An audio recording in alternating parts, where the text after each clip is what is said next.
Okay, so let's get into it. The stack of sources we've got today is, well, it's a lot. It really is. I mean, it's a fascinating but a really difficult challenge. It feels like we're doing a full spectrum analysis, you know? The full spectrum is the right way to put it. The trajectory is just, it's jarring, isn't it? We're starting with Andrew Tate's billion view machine on TikTok. Right. And we're going to end up dissecting how Stan Lee and Jack Kirby used Dr. Doom's origin story to process, the memory of the Holocaust. It's a huge leap. And to connect those two things, we have to be super authentic and, I guess, not be afraid to really debate the nuances here. Exactly. And we've got to target the underlying themes, which seem to be performance and prejudice. Agreed. So our mission today is, it's ambitious. We're going to dissect the roots of this whole alpha male thing that's dominating online spaces right now. And then ask that critical question. Yeah. Can media actually satirize its own toxicity? Or does it just end up, accidentally making the bad behavior look cool? Which leads us straight into our big case study. We're doing a whole historical deep dive on how visual media represents the other. Specifically focusing on the Romani or gypsy motif across comics, games, animation, all of it. It's a perfect study in how these really old aesthetic stigmas they persist and they change shape over time. So let's start where the impact is, most immediate. The digital economy. All right. The sources make it super clear that social media has gone way beyond just, self-presentation. It's full-blown self-commodification now. Absolutely. Your identity isn't just how you talk to your friends anymore. It's this meticulously crafted product. Yeah, for invisible public. And the only goal is to get monetized recognition. You are literally the CEO of the brand called you. And right now, it seems like the most profitable brand out there, the one getting billions of views from young guys, is the toxic alpha. And this is where we have to, I guess, plunge into the digital cesspool, for lack of a better term. Because the numbers are they're truly staggering.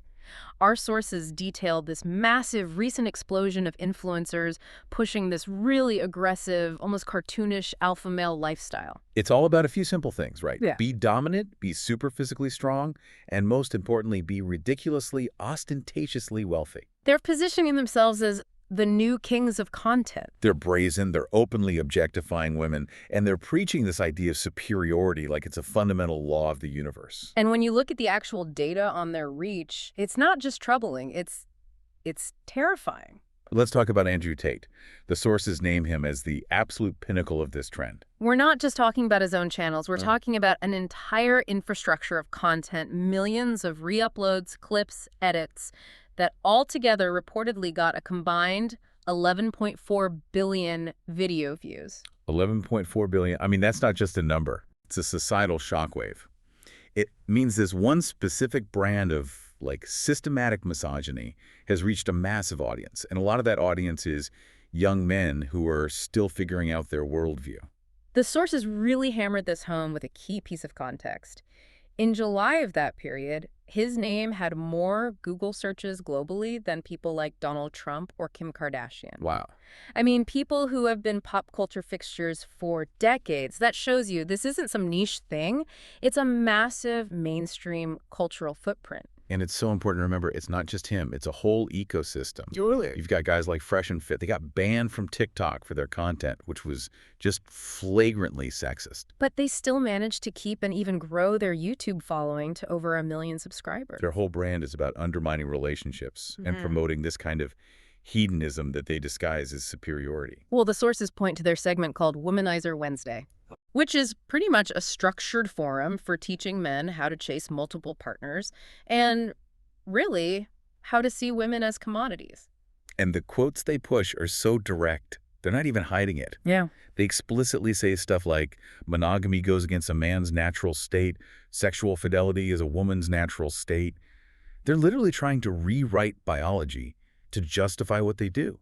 It's just vile, as one of the commentators and the sources put it. Yeah. But, I mean, that leads to the big question of accountability, right? Yeah. Where does the buck stop? When this content is basically a radicalization pipeline for young men, who's responsible? The critique is aimed right at the platforms. Instagram, TikTok, the big podcast platforms. They have to do more to curb this stuff. Otherwise, they're just enabling it for profit, functionally. And you see this reactive corporate response. It feels like playing whack-a-mole. Exactly. So TikTok revealed plans to remove controversial Tate clips, which, Okay, that's a necessary step. But the content is so decentralized. For every one video they take down. There are 5 new accounts re-uploading it, trying to cash in on the controversy.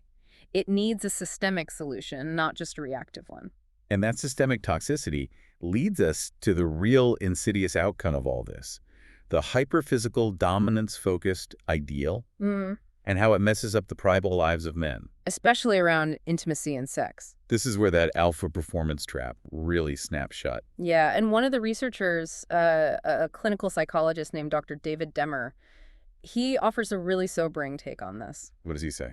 He argues that for a huge number of straight men socialized in this traditional way, sex is seen almost entirely as a physical act. It's about performance. It's an ego boost, a conquest. Right, with almost no cognitive or emotional pleasure attached to it. And that separation is so critical. Mm-hmm. Because real pleasure, like sustained pleasure, needs those other components. It needs communication, connection, exploration. If your only goal is conquest, you're just bypassing the very things that lead to actual satisfaction. And think about where straight men traditionally learn about sex.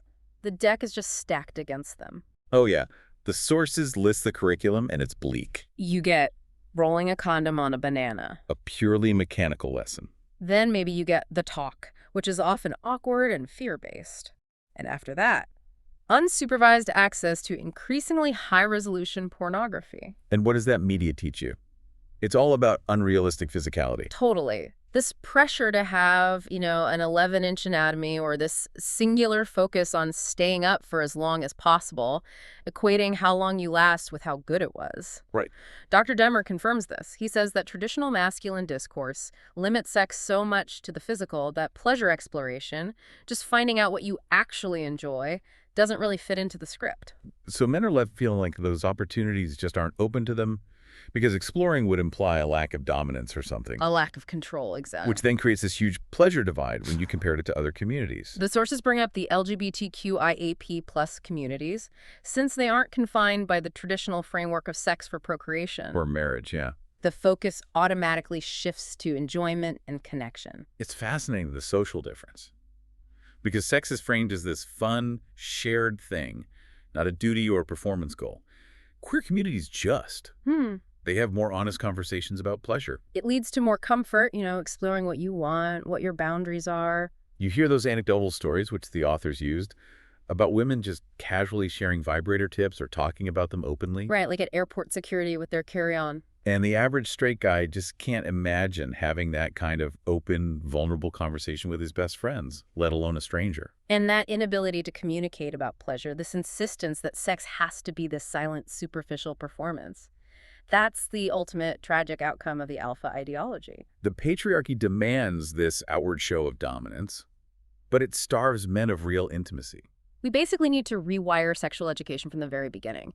Center it on pleasure itself, not just on the mechanics of performance. So if the modern alpha influencer is this intentional, monetized performance that just leads to emptiness, what happens when culture tries to satirize that very performance? Which brings us, of course, to Johnny Bravo. The man, the myth, the hair. He's basically the animated blueprint for the clueless, hyper-masculine guy, a total cultural touchstone from the late 90s. He's got it all. The massive, exaggerated self-confidence, the muscles that look like they're sculpted from butter. And that iconic hairstyle. The whole premise was supposed to be this, social commentary wrapped up in a comedy. Yeah, poking fun at the absurdity of traditional dating expectations. But the real debate, the one that's still going on in fan forums and stuff, is whether the satire actually works, or if it just ends up giving kids a blueprint for how to act like a jerk. Okay, let's take the argument for it being successful satire first. The people who say, no, you're missing the point. Right. Their whole thing is that Johnny is so obviously a parody of bro culture. He's shown, constantly, to be a clueless, delusional loser. And everyone reasonable in the show openly disdains him. He never succeeds, which is meant to show that his whole aggressive macho thing is just fundamentally ineffective. Some fans even try to soften that by saying what we see on screen is just his blooper reel. Oh, I've seen that argument. That, his moves must work 90% of the time off screen, or why would he keep trying? But doesn't that just reinforce the whole alpha myth? Absolutely. It excuses the bad behavior by saying, well, deep down, it's a winning strategy. Exactly. And that's why the other argument, the one against the satire, is so compelling. It really gets at the structural failure of it all. As one viewer noted, as a kid, they completely idolized Johnny Bravo. They thought he was the coolest. And now as an adult, they see him as this insensitive goofball. The critique is that when you're aiming at a younger audience, kids under 11 or so, they just don't have the cognitive tools for irony or satire. They don't get that he's a joke. No. They just see funny animation, they hear a funny voice, and they internalize the hypermasculinity as something to copy. So if the show comes off as cringe and sad when you watch it as an adult, the satire has basically failed. Yeah, the joke was missed by its main audience, and the character just becomes, well, sexism incarnate. It ends up supporting the negative behavior by making it seem funny and entertaining instead of taking it apart. And the creator's intent, well, it was good, it gets lost. The creator, Van Partible, he wanted Johnny Bravo to be an homage to guys like Danny Zuko from Grease. A macho guy who's secretly loyal and good-natured. But they even struggled with the network. Partible wanted to do an episode about Johnny's high school yearbook, showing he was a 98-pound weakling who only got buffed to impress a girl. Set to 80s music, yeah. But the network worried that themes like high school heartbreak and unrequited love were just too serious for the show. That's so telling, isn't it? It is. They were fine showing relentless, superficial harassment as a joke, but they didn't want to explore the vulnerability, the insecurity that actually created the alpha performance in the first place. They did try to get more explicit later on, though. There was that episode, Traffic Troubles. Oh, the musical one. Yeah, Johnny gets sent to musical comedy traffic school and gets this whole schoolhouse rock-style lesson from a character called the Sensitive Male. They even reprised a Seth MacFarlane song, Manners, but with new lyrics about driving. A very direct attempt to lecture the audience. But the most crucial episode for our discussion today, and the one that bridges to our next topic, is Which a Woman? Right. This is where the show tries to enforce a real magical consequence for Johnny's sexism. And it does so by relying entirely on a really old, really deep-seated cultural trope. The plot is Johnny, being his usual self, crosses paths with an attractive gypsy fortune teller. And she gets fed up with his constant harassment and objectification, so she puts a curse on him. And the curse is transformative. It turns him into an attractive woman. The logic is laid out pretty explicitly. He has to stay a woman until he learns what it's actually like to be on the receiving end of that kind of harassment from men. So the gypsy motif here isn't just a random magical plot device. She's the agent of social commentary, the one who delivers the punishment for his sexism. It's an entertaining fantasy for sure, but it also pivots us perfectly.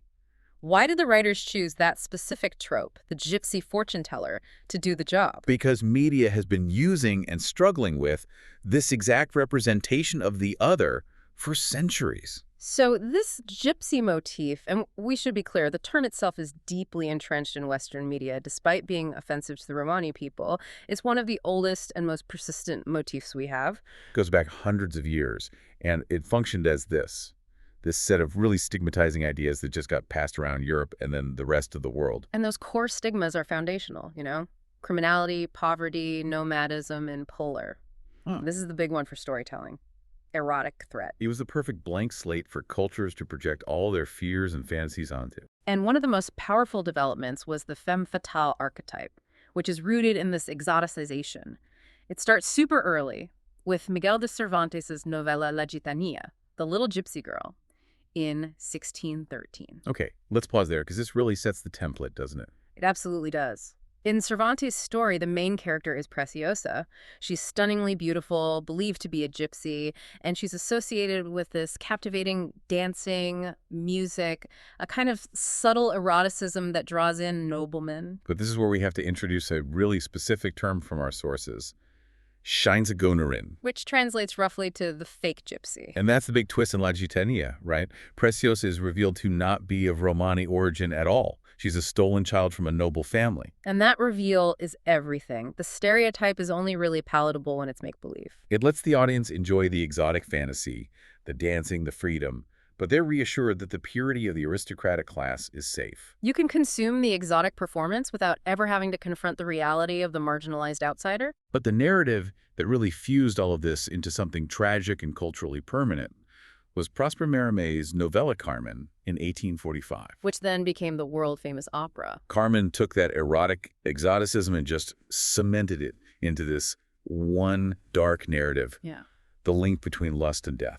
It's the story where the obsessed man, Don Jose, kills Carmen, the ultimate free, captivating Romani woman, and then he's hanged for his crime. It established this idea that an encounter with the gypsy woman is inherently destabilizing. It leads to fatal consequences for the man. And that formula, freedom, eroticism, and inevitable destruction, is so powerful that the sources note it's still showing up in stories today, in the 21st century. What's so wild is how that template then gets bent and twisted to fit the needs of different countries, especially after World War II. Yeah, so the sources show this really critical shift in American comics right after the war. They started trying to address the massive failure of post-war justice. Exactly. So many Nazi perpetrators, the quote small fry, they were never held accountable for their crimes against specific groups, and they genuinely felt like they had nothing to fear.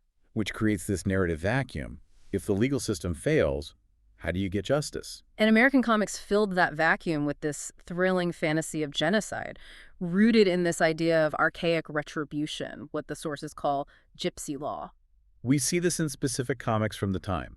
Like in a 1956 story called The Gypsies, a guy who murders Romani people isn't caught by the police. He's pursued and killed by the vengeful ghosts of his victims. And then decades later, in Gypsy Shade from 1978, the revenge is way more symbolic and directly tied to the Holocaust. A Nazi gold trader is killed, and his body is inked with a prisoner number. It's this dark, satisfying fantasy of justice being delivered outside the failed legal system. And this whole theme of pogrom and retribution was then used by, well, the architects of the modern superhero genre, Stan Lee and Jack Kirby. To create what our sources call the gypsy superhuman archetype.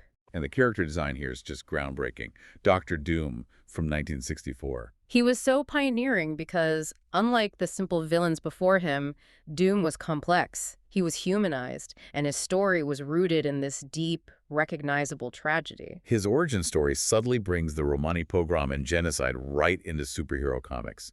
He's from Latveria, this fictional German country in the Bavarian Alps. His mother, a witch, dies in a deal with a demon, and the state soldiers retaliate with collective punishment, destroying Romani homes. And that loss, that systemic violence, is the direct trigger for his transformation, from the persecuted to the powerful. Doom eventually takes over Latveria and creates what you could call a metaphorical gypsy empire. The sources define it as this mix of a scary crime world and an idealized, old-school form of authoritarian rule. The persecuted becomes the persecutor. And that template, basing a complex supervillain's origin in the trauma of Romani persecution, was consciously copied years later. We see it with Scarlet Witch and Quicksilver in 1979. Their backstory is almost a perfect mirror of Doom's. A pogrom in East Transia, a fictional version of Transylvania, they lose their family, and it leads them to become complex supervillains at first. And it's worth mentioning that brief, controversial storyline where Magneto was portrayed as a Sinto Holocaust survivor before they retconned him back to his Jewish background. It shows a clear pattern in American comics of using the tragedy of the Parajmos, the Romani Holocaust, as this deep, tragic source for morally complex, incredibly powerful characters. And even though these are, fantasies and not historical documents, they ended up having a real impact. These humanized characters raised awareness. A Spanish Romani rights activist, Vicente Rodriguez Fernandez, even said he found the design of Magneto as a Sinto survivor inspirational.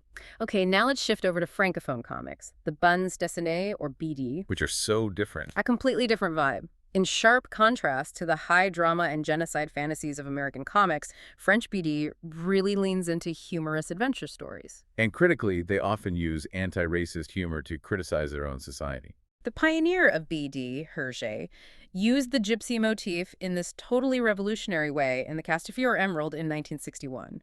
He played with the classic red herring trope. Right. So traditionally, the outsider, the gypsy, is always falsely suspected of a crime, whether it's stealing a child or, in a mystery, stealing some jewels. And Hergé takes that universal expectation and just flips the solution on its head. The expectation is clear. The Romani characters camping nearby must have stolen the jewels. But Hergé reveals the truth is just absurd and non-human. The pearls were stolen by a common thieving magpie. And that reversal is so effective. By playing on the reader's own stereotype first and then revealing the silly reality, he forces you to confront your own prejudice. The sources call it a quantum leap in the history of BD. Then you have another great example from Asterix in Spain in 1969. Right, from Goscinny and Uderzo. They're working in a pre-modern setting, ancient Gaul, And they use the noble savage trope, which romanticizes so-called primitive cultures. So here, the nomadic characters, who are kind of a light parody of Spanish culture, they invert another really damaging stereotype: child theft. They're not kidnapping the chief's son, they're actually protecting him from the Romans. And they do it not with violence, but with performance. By singing and dancing all night, they keep the Roman guards from sneaking away. The humor comes from this benevolent, almost magical idea. And finally, the sources note that since the 70s, French comics have moved more towards historical realism. They started dealing with the real history of French anti-gypsyism, like the internment of Roma in camps like Montreuil-Bellay, which were run by French authorities, not just the Nazis. It shows this clear path from subtle satire to direct historical documentation. The Japanese discourse around this motif is so unique, and it's because of a simple historical fact. Japan didn't really have a notable Romani population. Right, so the motif evolved totally differently. It became less about crime and social stigma and more about exoticism, gender roles, and social inequality, especially in genres like shoujo manga for girls. We can trace this back to Tezuka Osamu, the god of manga. He used the motif in Mignon in 1957. And he used it to create a character who was the total opposite of the ideal feminine image expected in shoujo manga at the time. So Mignon is first shown as a boy, dressing and acting outside of typical gender norms. But the twist, just like in La Gitania, is that Mignon is revealed to be a stolen girl from a noble family. And the story's conclusion is that she only finds true happiness when she embraces her natural gender roles. So in this context, the gypsy motif was a metaphor for dissociation. A rejection of the ideal feminine identity. Exactly. The exoticism was used to explore internal social constraints, not external ones. Then later artists, especially in the early shinen ai, or boys' love genre, they introduced the ethnic dimension. Takamiya Keiko's Sunroom Night had a character named Serge Batour, the gypsy child. And Serge faces bullying for his skin color. So that directly brings colorism into this otherwise romanticized philogypsyist world. It was a huge step. But what's really fascinating about the contemporary Japanese context is the ultimate dissociation. The terms gypsy and Roma just kind of lost their specific ethnic meaning over time. They became pure metaphors. So now they're just applied to anyone who breaks norms or lives a nomadic lifestyle by choice. The sources cite terms like noise gypsy for someone who lives a loud, unconventional life, or coffee gypsy for someone traveling to master coffee making. Or that anthropomorphic leopard character, Ram, who's a passionate traveling drummer embodying all the classic musical and seductive gypsy traits. It's the aesthetic of the stigma, the colorful clothes, the freedom, the music that persists long after the original social and ethnic reality is gone. The visual shorthand is just that powerful. And that persistence of the aesthetic brings us right to how the motif functions in interactive media, like games, and in global animation. In the gaming world, especially in fantasy settings, the gypsy motif is almost always functional. It's there to serve the game mechanics. The most common role, going way back, is the fortune teller. They're usually neutral or helpful characters who give you quests or information. A perfect example is the super influential RPG Ultima the Five from 1985. You literally start the game by getting a gypsy cartomancy, a card reading, and that determines your starting stats. It's not a deep character study. It's just a randomization tool for character creation. But the way games use nomadism offers a much deeper, if accidental, commentary. Take the Dungeons & Dragons module Ravenloft. The whole point of the setting is that the players are trapped in the oppressive world of Barovia. Right, you can't leave. But the nomadic gypsies, the Vistani, are explicitly free to wander through the mists that surround Barovia. They have a unique privilege of mobility that no one else has. It's a total reversal of history. A profound one. In the real world, the nomadic lifestyle led to persecution and imprisonment in camps, while the settled world was free. But in Ravenloft, because of the game's design, the gypsies are elevated to this privileged class that has the one thing everyone else wants: freedom. It's an accidental commentary, but a powerful one. Freedom itself becomes the ultimate exotic commodity. Animated films, especially from the US, have a really complex relationship with this motif, and it's often driven by the needs of musical storytelling. You see early attempts to subvert the absolute most damaging stereotype of all, child theft. In early cartoons like Mighty Mouse and Gypsy Life from 1945, they flipped the script completely. It's not the gypsies stealing kids, it's non-gypsies kidnapping the captivating gypsy girl who then needs to be rescued. But the big one, the global touchstone, is still Disney's The Hunchback of Notre Dame from 1996. Which was heavily influenced by Philly-gypsyism, a genuine admiration for Romani culture, but it also made huge changes from Victor Hugo's original novel. In Hugo's book, Esmeralda was definitively a Scheinzigeunerin, a fake gypsy. She was stolen and raised by Romani people, but not born one. Disney flips that.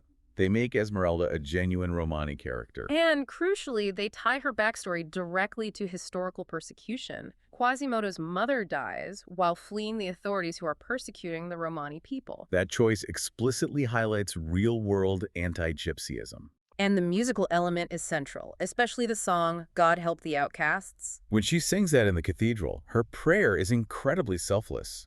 It completely subverts the stereotype of gypsies only caring about material gain. She sings, I asked for nothing, I can get by, but I know so many less lucky than I. It's a prayer for all the outcasts of Paris. It's a significant shift, but it's also a necessary choice for the U.S. market at the time, right? The prayer moves the focus away from the novel's strong anti-church message and towards a safer theme of Christian faith. And this complex, sometimes activist-inspired portrayal continues in modern animation. The Japanese film Full Metal Alchemist, Conqueror of Shambhala from 2004, explicitly depicts anti-gypsyism and links it to fascism. The character Noah, a Romani girl, is betrayed and sold by her coworkers to the fascist Thule Society. Which drives her whole motivation to find a home where there is no hatred. It's a direct attempt to talk about genocide and displacement. And even though the film has some problematic elements, the sources note that this complex portrayal was actually endorsed by German Romani activists. Which shows that sometimes the positive act of just addressing historical hatred is valued more than a perfect, nuanced portrayal. Because even in Noah's first scene, you see all the centuries-old tropes. The fortune-telling, the colorful clothes, the beautiful girl with natural musical talent. Even with the best intentions, the media still defaults to those old aesthetic signifiers to say, this person is the other. #outro. So after this whole century-spanning deep dive, what does it all show us? When we put these two different lines of inquiry together, the modern alpha and the historical other, we see a really dangerous common thread. On one hand, you've got this super profitable contemporary culture machine, the Andrew Tates of the world. They're breeding this toxic masculinity that's all about superficial performance, demanding dominance, suppressing emotion, and it just leads to this intimate vacuum. And we've seen how cultural critiques like Johnny Bravo, they often fail to land. They lead to idolization instead of deconstruction. And when the punishment is magical, like Johnny being cursed by a gypsy, it's just an entertaining fantasy. It doesn't address the real causes of sexism. Concurrently, our historical deep dive shows that visual culture has always struggled with depicting the other, evolving from the Carmen lust and death femme fatale to activist-inspired superheroes like Dr. Doom. But the thing that ties it all together is understanding the historical sin structure, the sense structure of the gypsy motif. It reveals the continuity of the core ideas. Nomadism, exoticism, the erotic or criminal threat. Those ideas stay the same, even when the visuals get a modern update. Right. The visual trope goes from a horse-drawn wagon to a modern camper van, as one source put it. The aesthetic changes, but the core stereotype, the outsider who's both threatening and seductive, is the same. We've just updated the window dressing. Which leads to the final provocative thought, and it connects directly back to why this toxic content spreads so easily today. Whether it's the magical curse on Johnny Bravo or the fictional pogrom that creates a supervillain, media narratives tend to focus on entertaining consequences or punishments. Instead of addressing the fundamental causes of prejudice or toxic behavior. Exactly. So what happens when the culture that desperately needs the critique is also the culture that's most aggressively consuming and profiting from the problem? By constantly updating these historical stigmas, whether it's the hypermasculinity of an alpha influencer or the exotic mystery of a cinematic fortune teller, what old prejudices are we just normalizing for a new generation by making them look profitable and cool for the algorithm? That's the dangerous continuity we have to watch out for. Because if the aesthetic of the stigma is what survives, then the core message about the outsider or the alpha, it always stays the same, doesn't it? No matter if it's on a comic book page or a TikTok feed. Absolutely. So next time, keep digging.